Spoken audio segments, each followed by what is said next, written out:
Hey there, welcome back. This lecture is just going to be a short lecture about automation using Massive within a host DAW and using automation to control the parameters that you have designed over time. So I'm just using this wobble bass preset that we built previously in this course. And I'm going to show you how to automate some of the parameters, and we're going to make something sort of like this.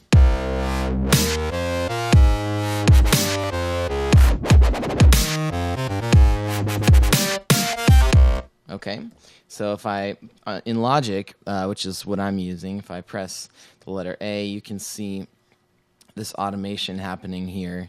We've got speed automation, we've got sub bass, AM, pulsate, add seventh. I'm using all of the macro controls that I've set up within Massive, but you can also automate other things. So I'm going to show you how to do that. So let's just walk through this piece by piece, and we'll see how to use automation.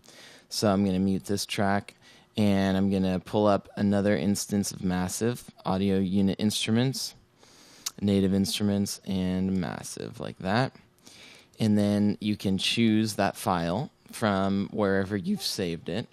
I have everything on the desktop to be quick here. Okay, so here we are with our preset that we've designed. And as you can see, I have some macro controls set up here on the bottom. One thing that I did not mention last time that's really helpful when you get into automation is make sure that each of your macro controls is numbered, or when you name it, put the number at the beginning. The reason for that is when you start to choose your automation, you go into Massive, these are all in alphabetical order. So that means that all of these macro controls will be at the beginning because they start with 1, 2, 3, 4, 5, 6, 7. Otherwise, noise would be down at the N, and speed would be in the S's, and this just puts everything all together, which is really nice. So the first thing that we're going to do is just lay down a simple bass pattern. And in order to do so, I'm going to, in the inspector, make sure that I'm quantized at 1/16 notes. And then I'm just going to play this. Record it really quick.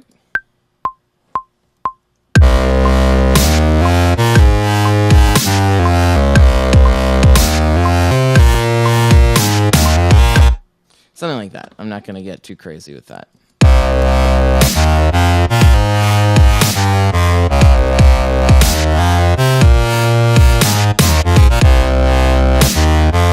I'm just going to move some of these over. I got placed in the wrong spot.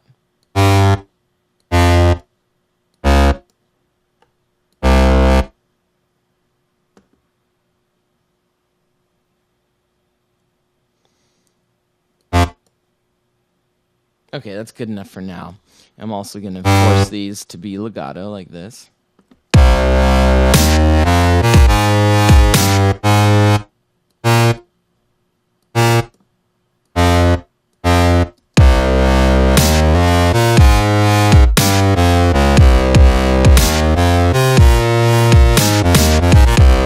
Okay. Now they're all set up right. Force them to be legato so we have a nice smooth movement here. Okay, there we go. That's a just kind of simple pattern. And to make it a little more exciting, I might change this second root note down, like that. Now it's time to use some automation. So in Logic, I'm going to press the letter A, and that will open up my automation field. And here's your automation selector. You can obviously automate these parameters that are local to the Logic project, or you can choose Massive. And you can see here in this pop-up menu, I can choose from many, many different parameters, all within Massive. They're named appropriately. Noise color, oscillator 1, amplitude, serial parallel. You can really automate almost everything. Not everything, but almost everything. But we're going to play with first just our macro controls to get a cool movement going on with this bass. So first thing I'm going to do is choose pulsate, and I'm going to right click and make sure that snap automation is selected so that my nodes are landing on the correct breakpoints. So I'm going to have my pulsate parameter start off at 0, and I'm just going to swing this in and out because I don't want the pulsate to happen the entire time. I'm just going to swing it in and out. Put a node here, drop it down, have it maybe ramp up again here, straight down. I'm really liking the way this sounds when the pulsate sweeps in on the longer notes. So that's kind of what I'm going for here. Maybe have a sharp ramp here. Like that. And maybe another sharp down.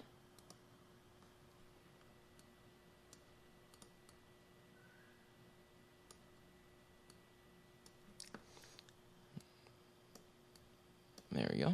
Fine tune that. Let's hear how that sounds so far.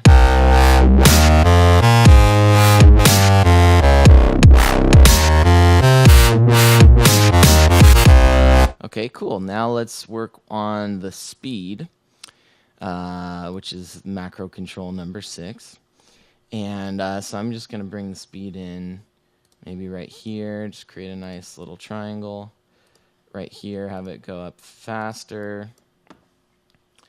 Actually, no speed on that one. Maybe a little speed here. And let's try something like that. And drop it down at the very end. That.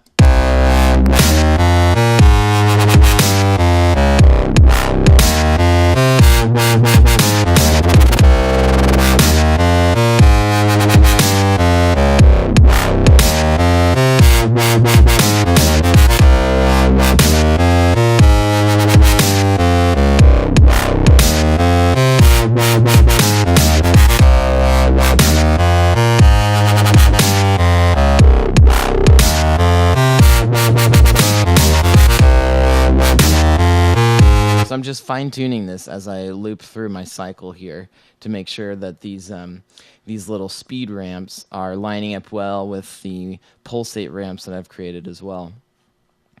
Let's try a few more. I'll choose massive again, and I'll choose this AM parameter. And I'm just going to create a couple tables here. Maybe one right here.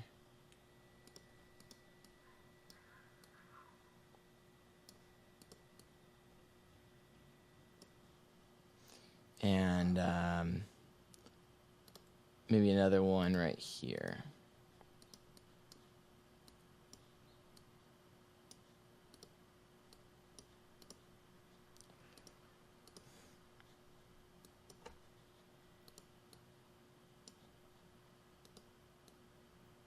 Sometimes it's tough to get these straight up and down lines. There we go.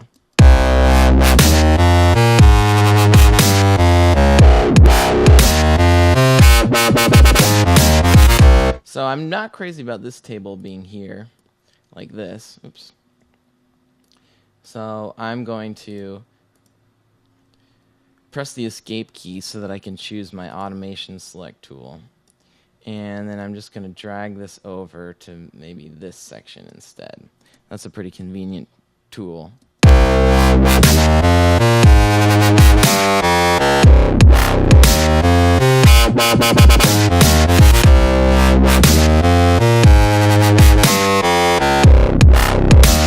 That's kind of cool. I like that. And let's see what else we can do.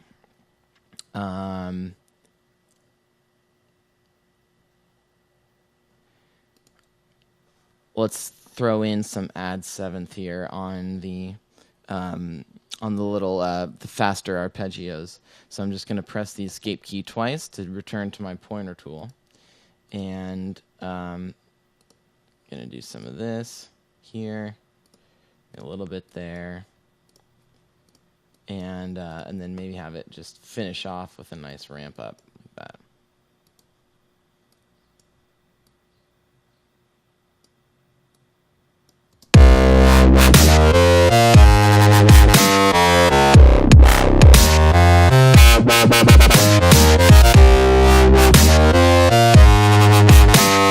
So I want this one to end nice and smooth on that downbeat.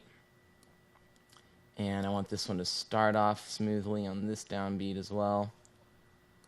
Like that. This ramp is okay. I want it off on that downbeat.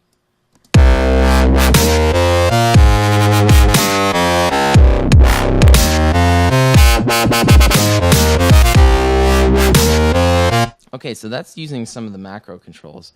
What if we want to control some other parameters? I'm going to open up Massive again. And almost everything within here is automatable, but not everything. So, for example, if we wanted to change this filter mix, we could do so. If we want to change some of the parameters on this tube master effects, we can do that.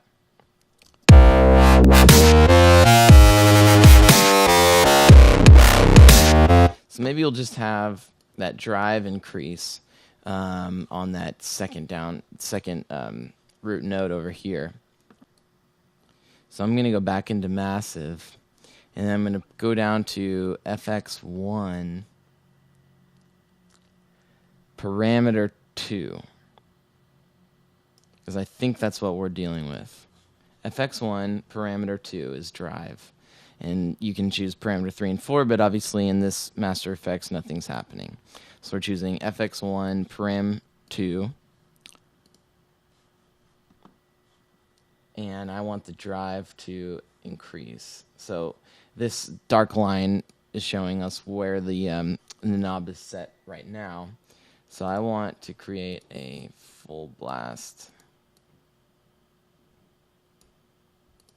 drive sweep like that, and then go just about back down like that.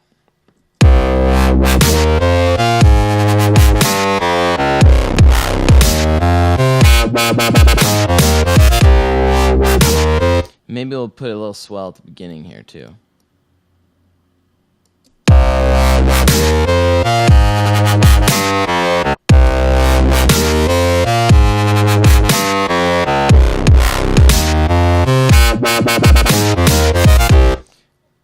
Okay, so that is how you do automation using Logic. Other DAWs are similar, but perhaps a little bit different, so you're going to have to study up on that. But this is how you do it in Logic, and the purpose of this lecture was just to show that you can really play with these sounds a lot over time and get some really cool shifting sounds, and that will just make your project sound incredibly more professional when you're not, if you don't just have a stagnant sound or preset that goes over the entire course of the song. And also you can fine-tune this automation to make it exactly how you want it. All right, so that's automation. Go ahead and have some fun with that. See you next time.